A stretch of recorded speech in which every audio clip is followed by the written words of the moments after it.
Emilien a battu un record personnel et a remporté une somme jamais vue en janvier. Sa cagnotte dépasse désormais les 2 millions d'euros, jusqu'où va-t-il aller? C'est ce que de nombreux téléspectateurs se demandent chaque jour en constatant que le champion a encore gagné. Il faut dire que le parcours d'Emilien dans les 12 coups de midi tient véritablement de l'exploit. Et en janvier 2025, il a encore augmenté sa cagnotte de façon considérable, non content d'avoir déjà battu tous les records, le jeune homme continue d'enchaîner les victoires comme d'autres enfilent les perles. L'année dernière, en mai, il a dépassé le précédent champion du jeu, Bruno Ourcade alias Fifo Dingo.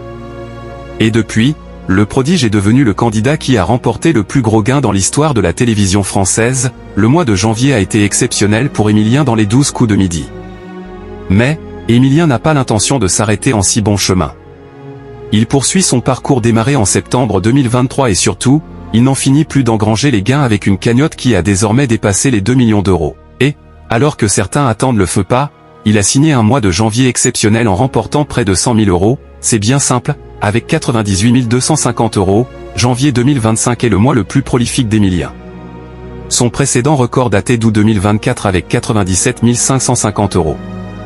Et le moins que l'on puisse dire c'est que le résultat s'est allié à la manière puisque le natif de Vendée a été très bon en de début d'année. Pour preuve, il n'a été affronté en duel que 12 fois le mois dernier contre 19 fois en décembre et en novembre. En effet, nul n'aurait pu se douter qu'il serait toujours là 1 an et demi après sa première participation.